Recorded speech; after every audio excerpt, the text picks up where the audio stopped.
Welcome back to Feedback, where it's Leo season, it's my birthday week, and I'm ready to celebrate. So today's episode is honestly a gift that I gave to myself. A chance to interview the one and only Deidre Hall, the actress who has played the iconic Dr. Marlena Evans for 50 years on Days of Our Lives. And to be clear, I have spent many birthdays loving Days. Deidre and I dig deep into soap opera production, so if you don't know much about daytime TV, you will after this. Deidre walks us through her long career, including coming back from the dead more than once, getting possessed by the devil more than once, being jealous of the catering on the set of Hacks, and how to always find your light in a photo. Feedback starts now. Hi, Deidre. Hi, Ira. This is amazing having you here, to be honest. I have been watching Days of Our Lives regularly since I'd seen it when I was younger, like it was on the television, but regularly as a viewer since high school, 2003. You're the one. Kidding. Yeah. Thank you. I actually came to it by recording Passions. So the Passions was big in school at the time. Like we would talk about it in the summer, and everyone would be like, okay, what is, because James Reilly was producing and writing that at the time, and we were like, what's going on with these zombies and everything? And I would set the VCR, that's how long ago this was, to record it. And when it would record, I remember getting the last few minutes of an episode of Days of Our Lives, and I had to watch the next day. Wow. And that's how it started. We got you that quickly. Yes. That's amazing. That episode was, all of you were at, this is an old set, the Penthouse Grill, and you were thinking Stefano Gemera was coming back, but it was actually Tony. Wow. Yeah. Look at you. Oh my God. I have no memory of any of this. So yeah. But like one of the first things I realized was that Dr. Marlena Evans was just this elegant, impossibly competent, like capable of surviving anything. When did you start realizing that people see Marlena as this genuine, like cultural touchstone? Wow. Really? You are. A touch. You are. My goodness. I have no response. Thank you. She's a wonderful character, and over time, they let her be smart and wise and caring without being difficult. Wrong word. So you get to love her in spite of how wonderful she is. And I think that's by putting her in situations where she gets to shine, but it's always about somebody else. You know, it's about a grandson Will, or it's about family members, or it's about Belle having her relation. I mean, it's always, which is, you know, we're all hungry to be seen. Yeah. And Marlena sees people. Well, you are celebrating 50 years of playing Marlena Evans. So first of all, congratulations. Thanks. What an accomplishment. Do you still think of Marlena as a role, or does she feel like a version of you at this point? Ira, wow. You know, when I began playing her, I thought, you know, the tendency might have been, she's a medical person, so give her a lot of medical stuff. Oh, please don't do that.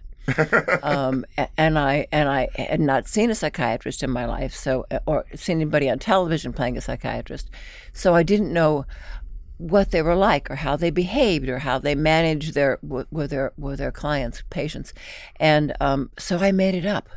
And I thought, if I were seeing a psychiatrist, here's how I'd like them to be, and it's caring and attentive and invested without being heavy-handed about it, curious. So that's how I played her. When you think about all the time that you've spent on Days, just sort of like, how have you changed from having spent so much time with Marlena? Have I changed? Yeah. Oh my goodness. She's been through a lot, but Oh, poor baby. Yeah. Well, I've never levitated. You know what? I will say, perhaps for an actor, we are accustomed to being unemployed and always a little anxious about where the next job might be coming from. So daytime is a luxury that very few actors have. So I think what we get to do is experiment more, be a little more daring in our portrayal of things, and play moments that most people don't get to have. No, I mean, because you left once to do Our House. Interesting. Yeah, I did. Well, what happened was I got the script for Our House, and I'd love to do that. I'd love to play that Jesse Witherspoon, and it was an NBC show, and they said, well, we'd like you to, but then we have the soap, and they weren't sure that Our House was going to be a hit. I would go to Our House during the week, and then go to Days of Our Lives on Saturdays, which is insane.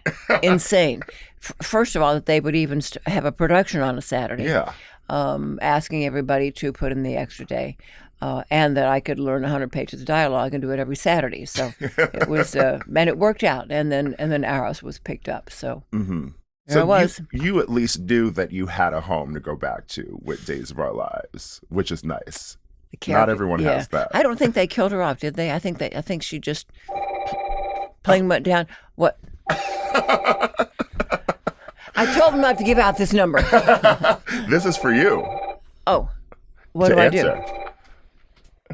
Oh, this is hilarious. Okay. I told you not to call me here. Hello? Hi, Deirdre. My name is Angelina. I'm a huge fan of yours and Days of Our Lives. I'm also a TV writer who studied acting and who really treasures the collaboration process with actors on the shows I've worked on. But they're all hour-long dramas. We have a lot more time than you guys have. So I am super curious about your process collaborating with the many writers on Days. If that process even has time to exist, and how it might have evolved over your many years of playing Dr. Marlena Evans. Thank you so much for your time. I hope you have a beautiful day. What was the question? Collaboration and the writers. No. The answer is no. The writers do not want to hear from us, nor should they. Okay. Because they have a job to do, which is being the most creative and the most imaginative, and being a little more daring than maybe the actor wants to be, or the actor wants to be far more daring than they're meant to be. And I'll tell you, I never could have come up with the sort of stories that our writers have come up with. You know, Jim Reilly, Possession, come on. But love stories, and then triangles, and then near misses, and he's dead, he's not dead. It's just, they are brilliant at what they do. Don't you think? No, I mean, I've been obviously glued to it since high school, and I'm still watching on Peacock every day. Thank you. Thank you.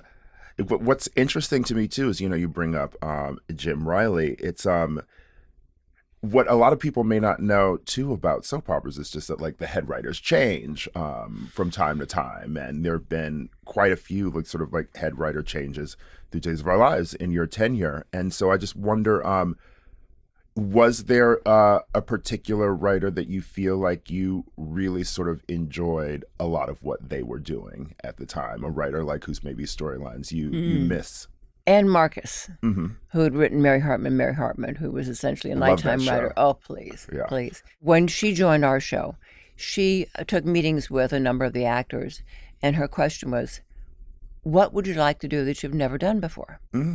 So she avoided a repetitive storyline, and also got to have an actor who got to play something they really wanted to play. Everybody won. And what did you ask her? I told her I would like to maybe work with my twin sister. Okay. And she said, "You have a twin sister? Identical twin?" Yes. And she left the room. Wow. I thought, well, that was a showstopper. And she was on it so fast. And my twin sister was a special education teacher on the East Coast. And they flew her out, put her on camera, and went, that's it, she's in. So she became an actress overnight. And I will say, was able to pay off her college loan. I love that. Because, I love that. That it's, what we pay teachers, what we pay actors. There's something so wrong with that balance. But, and she had a grand time and paid off her loan and got to come out and live with me for a few years. It was good. So what was that like, one, working with your sister, and two, getting her up to speed on, the rigors of being on a soap opera. You memorize so many lines, and she was not an actor. Right. I think the writers were careful not to give her overwhelming dialogue. And her scenes were mostly, I think, situational. Yeah. Where she impersonated me or she did a lot of terrible things. But yeah, and she did fine. She did fine. And I'll tell you, at one point she was meant to be on the stand testifying and whatever it was. And the instruction was she starts to cry. And I said to her at the time, I said, look, when you're there and you can't cry, nobody cares. That's stage direction. It's not a big deal. But don't put your face in your hands and go, oh, boo-hoo-hoo. And she said, no, I can cry. I said, okay. Well, I know you can cry in the car, in the bathroom, and you can cry in rehearsal. But when the camera rolls, there's such a kind of thing that happens. And so when you can't do it, don't worry about it. She said, I can cry. So we're waiting, and she's doing the scene. And I'll be damned if she doesn't start to cry. Wow. Took me years to get to that point. Could not cry on camera. And so she walked off stage, and I said, I don't know how you did that. She said, I've been watching you do it for years. How hard could that be? Not knowing that it was hard to do. So there it was. She sounds like a natural, and it's wild that so many people have come back from the dead on Days of Our Lives, but not your twin sister. Oh, man. Is it because she just was like, I don't want to act again? No. She would have loved to have done it. But some fool decided killing her off was a good idea. Yeah. And a mistake, which I thought was colossally stupid, and I had my own struggle with that. Because we'd said, leave your teaching job and come to L.A., and, there it was. Well, that was also at a time where your sister dies on the show and she's gone. When did you feel like death was no longer, the end of the road for characters on Days of Our Lives at a certain point? Well, I think we brought a number of people back. You have, yeah. Myself included. Yes. It's just, it's a thing we get to do in daytime. We get to be ridiculous and outrageous. And then if the audience says, we've got to have her back, they think, okay, we'll figure that out. I was looking at one of your first cover stories, and for TV Guide, believe it was like 83, you and Wayne Northrup on the cover. And you were asked about the Samantha storyline, and it was interesting to me that it was described as like one of the biggest stories on TV since like Who Shot JR. Like people were really enthralled by thinking that you were dead, and it turns out it wasn't you. Like, what was that moment like, and what was fan response like back then? Because now fan response is so immediate, Right, with the internet. At the time, we knew that it was a fake. But on the day that my death scene aired, there was an outcry on the East Coast when it aired there, and people calling the studio and storming the phone lines, and so we heard about that. And I was at work that day, and we're going on as normal, and then my producer came to the dressing room and said, the East Coast let the West Coast fans know that they've killed you off, and they're beginning to form a picket line around the network. Wow. I went, get my agent on the phone. No, I didn't. But it was a completely unexpected, and there was a huge picket line around the studio. Wow. And so the struggle was, what do we do about it? The media was there, our news department was there covering it, and so the question was, do I go out and say, thanks, that's very sweet, or do we not? Because if I go out, they're going to think, wait, why is she here? I thought you killed her off. So that would tell them she's still here, she's still taping, and so decided at the last minute, you know what, put the pink scarf on, go out and say hello to fans. So that's what we did. I love that. It's also funny to think about the outcry from that moment, and then just sort of like how soon from filming that to when it aired, how much time was it? Because now you have so crazy. much. Now you have so much time. Yeah. Like we're about maybe 8-9 months ahead. Something like that. Yeah. How far ahead were you taping back then? It was close. We were. I'm going to guess that it was certainly no more than 2 weeks. And so if we had a problem with production or an actor couldn't make it, became a serious problem. But it was very close. Yeah. Did you enjoy that era of like immediate viewer response? Like, something's not working, you can change it within 2 weeks or a month, etc. Ira, look at you. Yes. And not just, if I want to try a new hairdo, I have now 9 months to have the audience say, why'd you cut your hair? But for the writers, especially difficult, because if they bring in a new character and give that person a heavy story and it's wild and spectacular, they know what they have.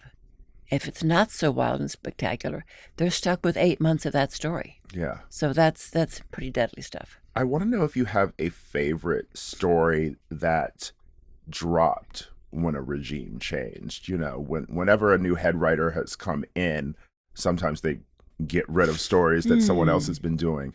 Has there ever been a story where you were like, it's building up, or, like the seeds are being planted for it, but then it was dropped? Wow.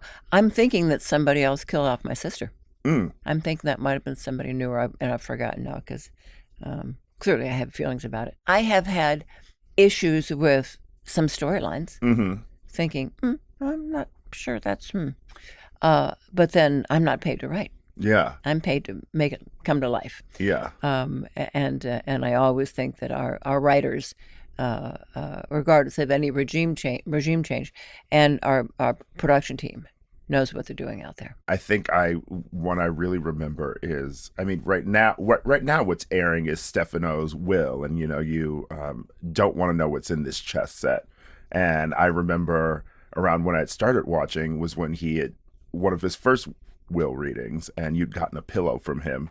And I believe you kept going into trances, and Tony was finding you around town and bringing you in and out of he was falling into hypnotic trances too. Yeah. And then new head writers came in, and then that storyline quickly vanished. How'd you feel about that? I was kind of disappointed, actually. Okay. Hard. Yeah. But it's hard on the audience because you invest in a storyline and pretty soon it's not there anymore. Yeah. Are there any stories on the show that you wish had been yours that someone else got to have and you were like, that would have been really fun to do?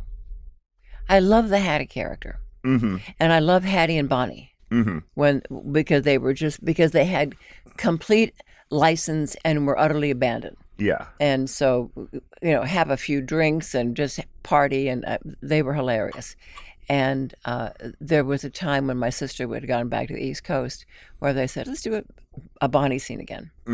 So I got to play it. Yeah. Loved it. Loved Judy Evans. Loved the idea. Loved the storyline.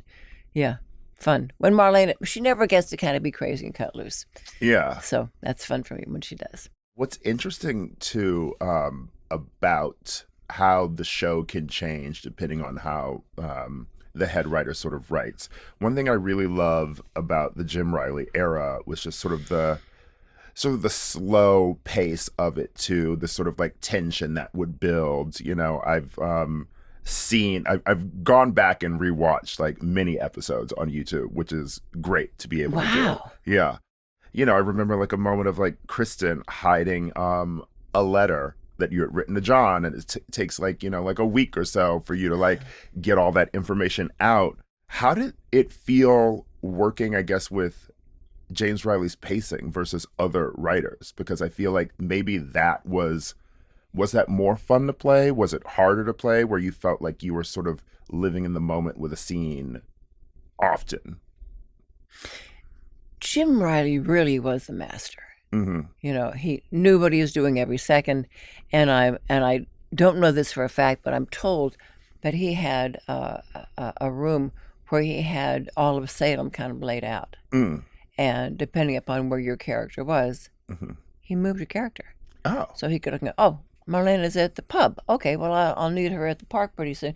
Whatever it was, but that he had a physical manifestation of seeing where everybody was in a moment, which I thought was complex and brilliant. Yeah. Because who can keep that in their heads anyway? Yeah. Although he certainly did a good job of it. But I love that. He was a master storyteller. And when possession happened, I had a number of thoughts about it. I was called upstairs to let me know that I was possessed, and forget that whole conversation. They had thought it out he had thought it out so carefully, and he was a devout Catholic and had a very strong belief system. So I thought, we're good with him. He will tell a really magnificent story here. It's important to him. It's his baby, and he has a history of it. So it was a good ride. People always ask about the possession storyline, and then there was recently a countdown that Peacock did of like fans' favorite storylines, and that clocks in as number one. But what was it like for the rest of the cast during this, if you remember? Like the possession happens, and you know that this is a story I'm about to do. Was it like for everyone else to sort of be like, oh yeah, this is about to happen? Deirdre's about to be, levitating and doing all this, etc. Was there like a lot of excitement? Were there any other people being like, wow, I wish I were possessed? Everybody wanted to be possessed. Are you kidding? Gosh, our cast is so wildly supportive in every single way, in terms of coming in ready for a wardrobe fitting or doing, running lines all day long. Find me, we'll run together, we'll run, check the blocking. It's just, we do an impossible job. You can't shoot an hour show in one day. Yeah. And, you know that in nighttime shows take 7 or 8 days to shoot an hour. We do it, before sundown. So you can't function that way without being helpful and supportive and solving problems and knowing dialogue, and just, it's a big, big job. So the possession, the only wrinkle with possession, if you want to call it that, was that I had to wear lenses because the devil has no eye color. Yeah. And so I had to wear a very thick lens every day that I could see through because there was a pinhole in it, but it was tricky to get, and then get the lighting right so the eyes got hit in a certain way. Sometimes they were white, sometimes they were a pale green. It was not an easy story to play. Not for me, but technically for everybody. And a lot of people love that storyline, but one of my favorites was when Jim Reilly came back and then the Salem Stalker storyline happened. What was that like, with people in the cast, dying, and the fans thinking we're all leaving, and then all of a sudden, I remember the moment of you like in the in the hospital, like you have like the needle and you're about to kill Andre. That was like a really wild moment. Like what was that like for you, jumping back into working with him again, Jim Reilly, and just sort of like did it feel like possession? Did it feel like a different beast to you? Working with Jim was always a joy. Losing characters is really tough in daytime because we are such a close family and we have relied on each other for so many years, and suddenly, oh, sorry, you're not coming back tomorrow. Yeah. And a number of people were quote unquote killed off in that storyline. And it's everything. It's everything. First of all, you're not getting to come back to work and play with us. Secondly, that check isn't going to be there. Thirdly, work is not always available for actors when they want it. It's a very, very tough thing. And we mourned every single character that was gone. Yeah. And of course, they didn't tell us at the time that a lot of that was just nonsense. And everyone was coming back. and enormous relief when it happened, but man, you put us through a lot. And part of that, I think, is, well, if we tell you, then you'll tell your friends. Well, I think we're adult enough that we can manage that. But they wanted that to be, it would have been nice to know I have a check coming again soon. Yeah. Wild. But, you've gotten to play these moments where Marlena gets to be dark and nasty. Not people. Nearly enough, do you think? No. You haven't slapped anyone in a while. I slapped somebody this morning. Oh, you did? I did. On the Today Show? On the Today Show. Craig Melvin was wanting to see how that works. So obviously I didn't hit him, although several of his crew said, hit him. How do you feel about, budgets have changed in daytime considerably since you've joined? How do you feel, I guess, about how the sets have changed on Days of Our Lives? Are there sets that you miss in particular? There was a time that everybody took a pay cut, Mm-hmm. and that was hard. And we all did it because it was necessary. But that's a change in people's lives. Yeah. What you haven't said is, since you've been on the set, is that were you surprised how small it is? I was. I know. Yes. I know. Because they shoot it in a way that it looks so enormous and sprawling, and the staircase, and you just think, and they're actually very small sets. Yeah. Because they have to fit on the stage. Yeah. I mean, are there also, like, I feel like you used to maybe have more props too, or like little busy work and things. And one thing I really sort of miss too is the amount of extras that used to be around too. Look at your eagle eye. Yeah. That's budget. That's budget. Yeah. We have 2 people that play our extras. Mm-hmm. They change outfits, they change hats, they change, put a different wig on. But essentially, we're paying the same 2 people. Yeah. When do you feel like was a moment where you really got to enjoy the biggest budget that Days of Our Lives ever had? Was it like a location shoot or? I've done location shoots. Yes. As a practical matter, usually only 2 people can go because they can't carry a whole cast and have storyline. So it's a very spoiling thing to be chosen to do a location shoot. I've been to Carmel. I've been out to Malibu. So much fun, and to have that kind of time with your director and your producer, it really is. It's a treat. Then I did a beach scene with Wayne Northup at one point, which is the most horrifying part about it. You're going to be in a bathing suit. Oh my gosh, can it be wintertime? The show is so good about making everything look real. You remember Salem Place. Of course. We had an outdoor set, which is a lot of work. Yeah. Because you got to grab your cameras out and your sound people, and then some people are body mic'd and some people are, very difficult, but to get that feeling of the outside, that was a luxury. Yeah. Locations are a luxury.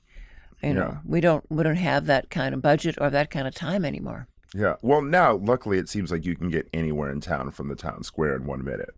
The town square leads to every house. Every place, yeah, and all those little shops, sure. It's great, isn't it? Yeah. I know everyone has asked you about Ryan Gosling, but I want to ask you about one of the OG A-list celeb Days of Our Lives fans. I remember that Julia Roberts used to constantly talk about how much she loved Days, and I believe she maybe presented Days with a best soap award at like the Soap Opera Digest Awards or something, something like that. Yeah.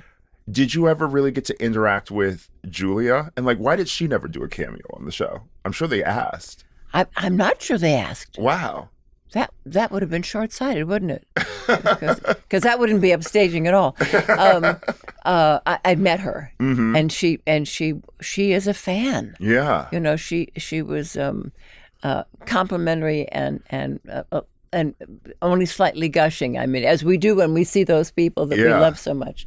Delicious. She's a fan of the show. When was this? Do you remember? I have no idea. Yeah. I honestly would love to see Julia Roberts and Ryan Gosling sitting down and talking about their favorite storylines on the show. I think that would be fun. I'm producing We'll get that. right on that. We'll get on that.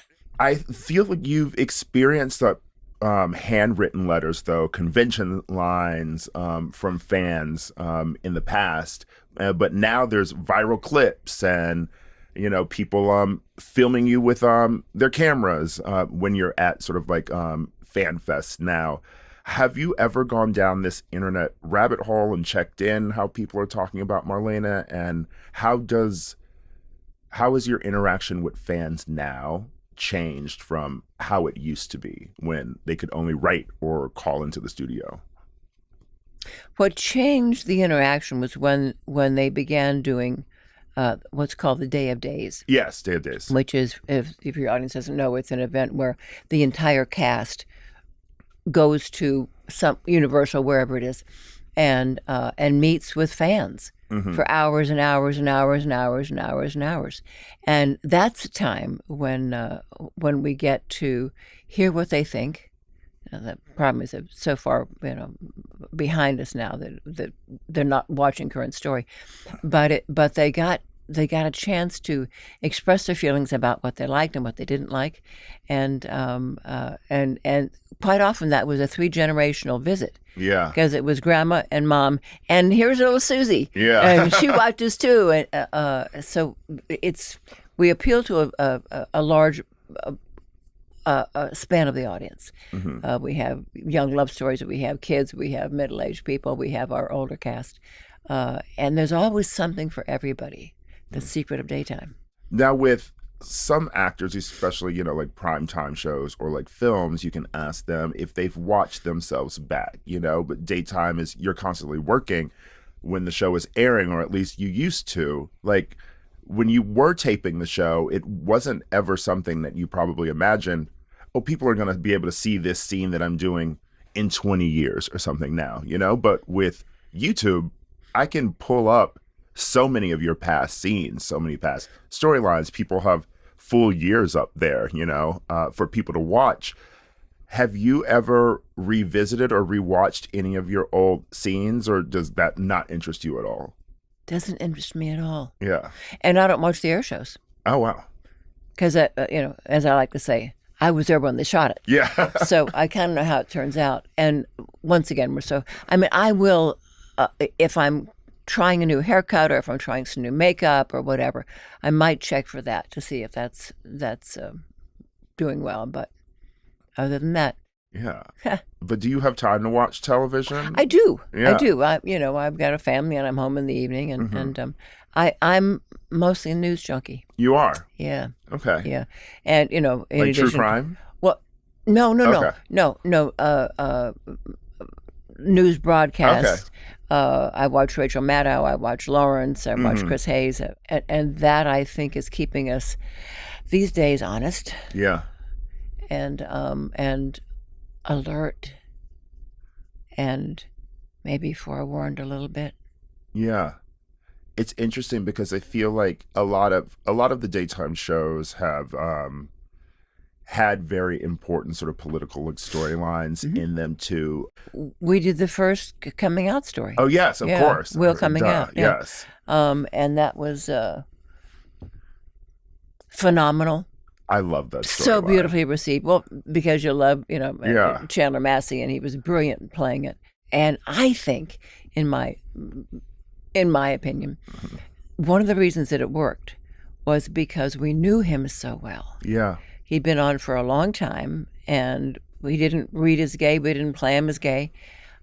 So when he came out, it was like, what? What? I didn't see that coming. So we got to surprise you. And we got to see him turn to his grandma. Yeah. And we got to see her handle it. Yeah. Which is how we train people. A little bit, forgive me. Yeah. But there it is. And we had so much mail at that point, when there was still mail, saying, from essentially young men saying, oh, I don't know how to come out to my family. I watched the Will story, and finally I put my mother in front of the Will story. Yeah. But who were riveted to that moment, and it reflected back an issue in their own lives. I really loved how it involved you. It involved John. It involved Sammy. It involved Lucas. It involved Justin, Kiriakis. It involved really the whole town. I love an umbrella storyline on Days of Our Lives that sort of involves everyone. Does that feel harder to do now with budgetary reasons and like scheduling everyone, where it feels harder to involve the whole cast within a storyline these days now? It's very difficult. Gosh, look at you. It's especially difficult because we all have a guarantee. Yeah. And a lot of people can't work more than one show a week. Mm-hmm. So if you're going to have a big party scene, now you burn one show on everybody. Yeah. So where do you go from there? We have, we've got special events coming up. So we will be having a large cast. And once again, the writer's problem of, okay, I can't work them more than 3 days. Now what do? and it's budgetary, Yeah. obviously. Other than that, it's just a question of good storytelling. Yeah. I mean, I it was very funny when everyone was getting married in the town square. they couldn't keep putting the church up. Yeah. It's as a practical matter, the things we don't think about. Yeah. But because that church is a lovely set, Mm-hmm. it's got all the stained glass and the rows and rows and rows and rows, and you've got the altar. Takes up a lot of space. Yeah. So in order for the church to be up, something's got to come down. Yeah. And we have a few permanent sets that stay up. We've got the Brady Pub and the Town Square, Horton Square. My apartment can come and go. The bookstore comes and goes. But for the most part, got to get married in the Town Square. I miss your penthouse. I know. I miss those steps. Oh my gosh! And the little walkway, Yeah, the time you fell down, the amnesia too. Yeah, I love it because that's where the whole Salem Stalker storyline sort of came to its big conclusion. Are there characters that you sort of miss that you wish that you haven't seen in a while that you are thinking about sometimes? Like, or once a storyline is sort of gone, are you just sort of like, well, it's time to put that to bed because it happens all the time, I would assume. I would go back to a period when we had Eugene Bradford on the show. John Delancey, a crazy ass. Oh my gosh. So insanely unpredictable, so irreverent. And I think, and I would say this if he were sitting here because it's not a secret, so enjoys what he does so much that timing is not a problem for him. We have to break for lunch. Yeah, well, watch this. And you never knew what you would get in a scene. I was doing a scene with him once where we're walking, and he's a patient of mine, and we're walking through the park, and we're down to the wire, about to break for lunch. We're getting out of here. Can you do it in one take? Sure, we can. And we're walking. He's walking behind me, and I hear him go, "Ew," like he stepped in a mess in the park. I'm thinking, you're crazy. We don't have time for this kind of game. They're trying to stuff like that. Did a scene where I was visiting him. We were behind some kind of a screen for some reason, plexiglass, and he had a crush on Marlena. And he leaned forward to kiss me, but he kissed the plexiglass. But he really smashed his nose and his mouth and his cheek, and I'm thinking, I can't break. We're out of time. I can't break. And it got funnier and funnier. I think Dick Clark has that outtake somewhere on a reel that it just, I went right to the table, face down. I mean, you've had so many great screen partners too. You started with Wayne Northrup, and then you had Drake Hugston. What do you think, Roman and Marlena and then John and Marlena gave audiences that kept people believing in them for decades, like even after everything that they'd been through? See, if I knew that, we'd bottle it. Yeah. because it really is the mystery. Why do you love some couples so much that whatever they're going through, we're going to ride it out with them? What do you think? It's how they make you feel. It's not just like a wish fulfillment of like, oh, I wish I was in this relationship or something, It's just sort of, you like their rapport, you like seeing them together.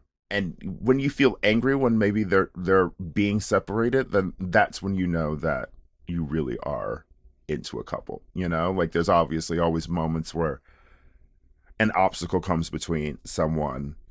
When the obstacle happens and you don't care if they get back together, then that's not a couple that's, worth rooting for. But maybe that they will always figure it out, and that he will always save her, and she will always be there for him.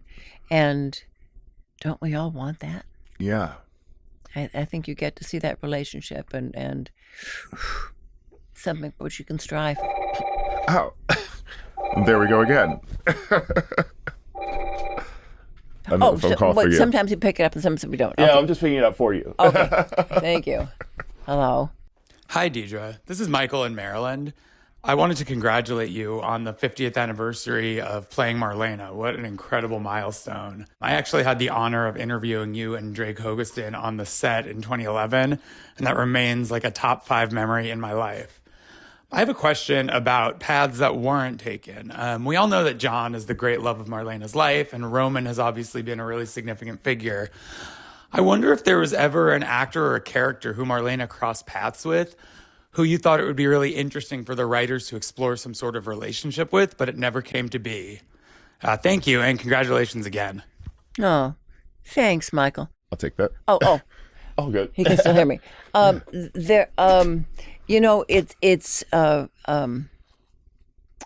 the audience doesn't want to see me with anybody else, and I think that's a good thing. Mm-hmm. Anybody that I would look at sort of romantically, it's not who she is. Yeah. So Kate is another one of my favorite characters, obviously, and Sammy as well. The fun part about villains on Days of Our Lives, and less so villains, the gray characters too. These are, these aren't Megan DeMera coming in and someone you're like they're purely evil. These are people like Kate or Sammy who you still love, but they make mistakes, etc. What is that like playing a grudge, like a beef, like anger with someone, and then for storyline purposes, you get over it? Like, have there been moments where you sort of still feel like, I still feel like Marlena should be mad at this person, Like, how do you play that when the dynamic changes and maybe has to for storyline reasons? I don't know that I've really had that happen. Mm-hmm. I've never liked Kristen. And the people that I do love, the friendship with Julie, so good. And they're playing a lot more of that, which is delicious for Susan and myself. The friendship with Bonnie. Yeah. So much fun. Yeah. Getting to play Hattie, so much fun. Getting to be drunk once or twice, so much fun.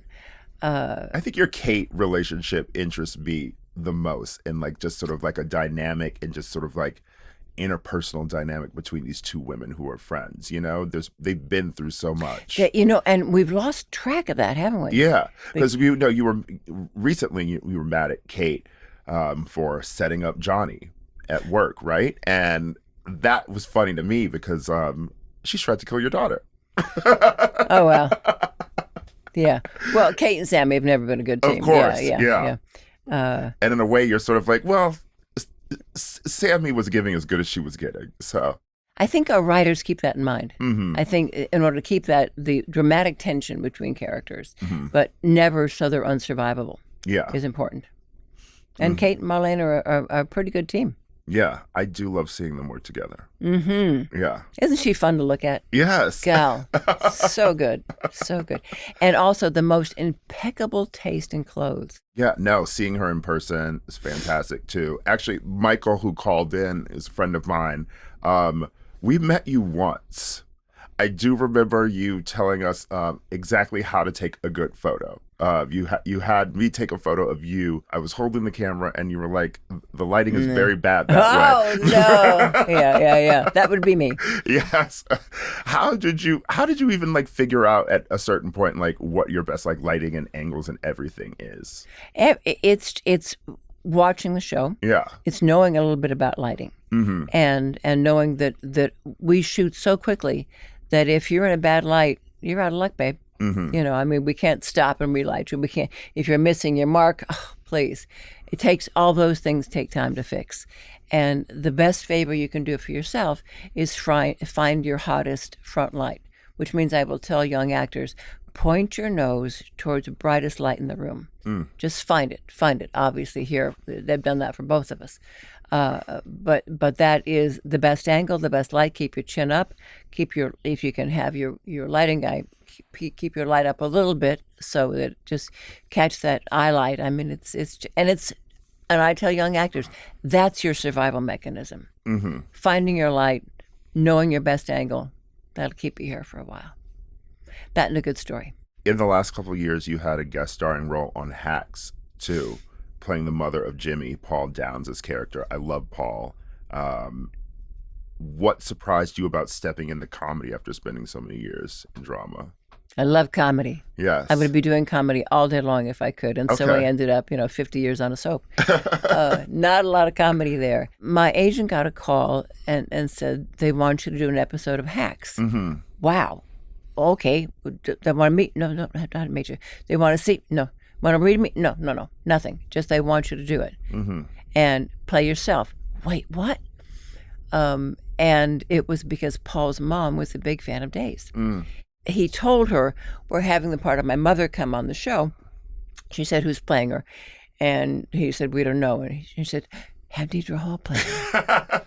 I went, honey, there's a bouquet of flowers in your dressing room. And they called, and the timing worked out. And it was just great. And just got to work with some amazing people and all that. But the big difference, of course, you know this, is the luxury of time that they have. Yeah. Okay, step in, your mark is here, you're going to stand here, move here, pick up the drink, whatever. And okay, but they put your mark on the floor, so your lighting guy knows. And he spends an hour lighting you. Yeah. Oh, man, where do I apply? It's out there. We're trying to find our own light. And so everybody looks fantastic, and they've got professional people fixing the lights. The other thing that was lovely about it was they had a catered lunch. Steak and lobster. Shut up. I'm coming back. They know how to do things. Days? Yeah. Are you bringing in your own lunch? We used to have a commissary. Okay. They closed the commissary because there were not enough shows shooting on our lot. Now there's a vending machine in the green room. Oh my gosh! What do you get out of the vending machine? Oh please, no! It's the worst of all possible worlds. It's candy and soda pop. It's it is what is in a vending machine. Yeah. We get to walk over to. We have a studio across the street, and they will, we can quietly go into their commissary sometimes. Yeah. Are there any actors who you maybe wish that you had gotten the chance to work opposite on Days, who were on another show that you really loved? Gosh, I'd have to give it a lot of thought. Yeah. And I think we're about to have a little bit of a crossover, but I can't talk about that, so I won't. Okay, I've got one last question for you. Your nickname on the show, John always used to call you Doc. And one of my favorite scenes actually is you arguing with Nicole once, and she calls you Mar, and you just sort of stare at her and you say, "Don't call me Mar."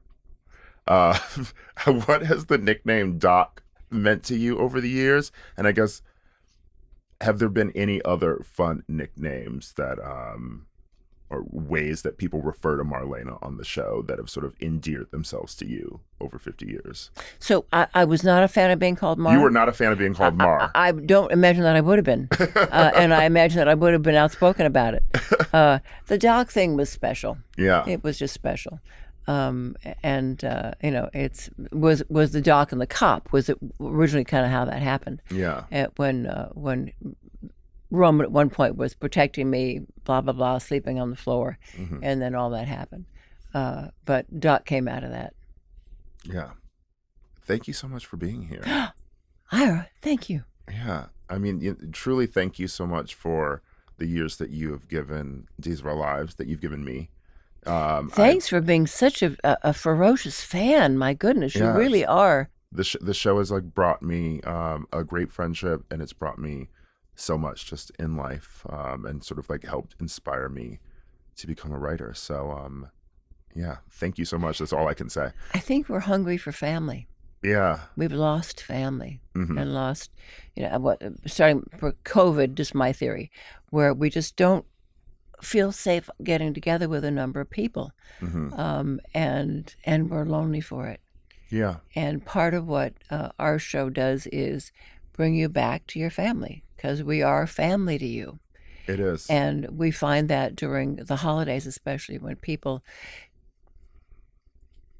don't have anybody that remembers them for Thanksgiving. Yeah. Or Christmas. And we're there. We will always have a Thanksgiving turkey. We will always have a Christmas tree and the Hortons around the tree, because our family needs us there. Yeah. When people leave the show, when actors have passed, it hits me, because I am with these people every day, you know, and even when you're not loving someone's storyline, or even when you're like, just like, I'm going to be doing something else in the other room while it's playing, like they're still playing like every day. And, you know, there's still people that you want to check in on. And the amount of friends who, you know, when I bring up Days of Our Lives, you know, it's always that connection of, I watched it with my mom, or my babysitter used to watch it. Yep. And they always want to know if you're still on. Yeah. I'm always like, she is still on. She was possessed again recently. Yeah. So Nice. yeah, thank you. We for love being here. having you. Thank you.